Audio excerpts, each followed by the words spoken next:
I have a love-hate relationship with Top Gear and the Grand Tour.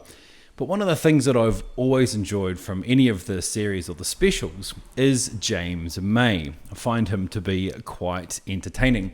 I really enjoyed a lot of his solo efforts on TV. And so I was quite pleased to see a combination of James May and Japan, two of my favourite things, in a new Amazon show called James May, Our Man in Japan.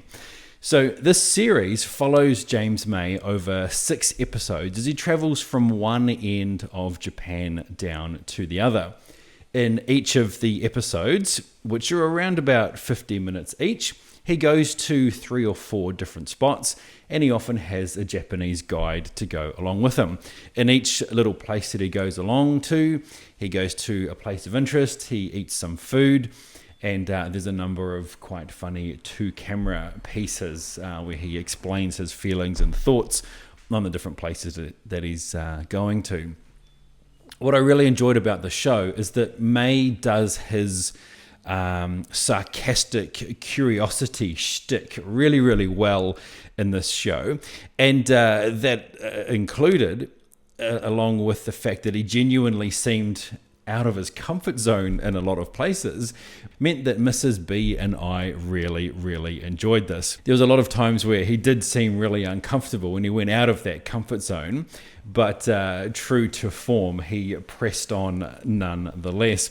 All of this, of course, leads to quite a number of rather hilarious fish out of water moments, which James May seems to be born to be a part of. It adds to it being a really entertaining show. It's just a very simple premise and not something that's new by any stretch in the travel TV market.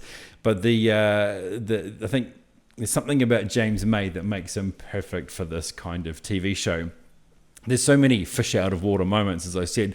One of the ones that stands out to me in particular was where he went on this hike in the snow up to a temple and ended up naked in a hot spring with a monk. You joined me at a slightly awkward moment. I thought Master Hoshino said, "Would you like to join me in the bar?"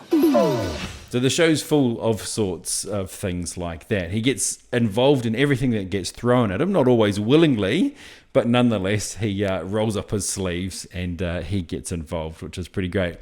One of the other things I liked about the show too is that a lot of the places that he goes to are not the usual places that you see in Japanese related TV shows. So for me, it was really good to see some of those other parts of Japan being shown.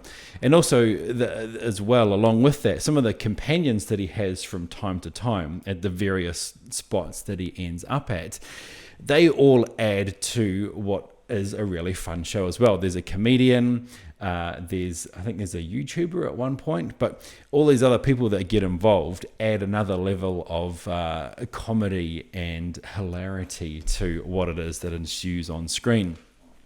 So, as I said, the premise of the TV show is that he travels from north to south, and he's now done that. So that was, of course, the end of the series.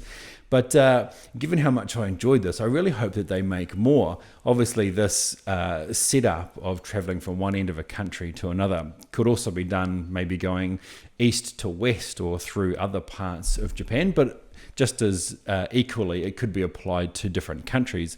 He could go north to south, up and down some of those. And I think if they made that, then I would definitely watch it based on the fact that I really enjoyed this one so much. It's one of those TV shows that's really cool to watch if you've got a rainy afternoon, if you're stuck indoors, or if you're simply just waiting for new episodes of your favorite TV shows to be released. So that's James May, Our Man in Japan. If you want to have a good fun show talking and exploring Japan, then I think this is really worth looking up on Amazon. I'm going to have one of those with chips and vegetables. Literally risking my life to find out just what makes Japan. We all know travelogues, beautiful views, tranquil music, some traditional dress, and the presenter saying something charming and English to a local. I feel like a pervert.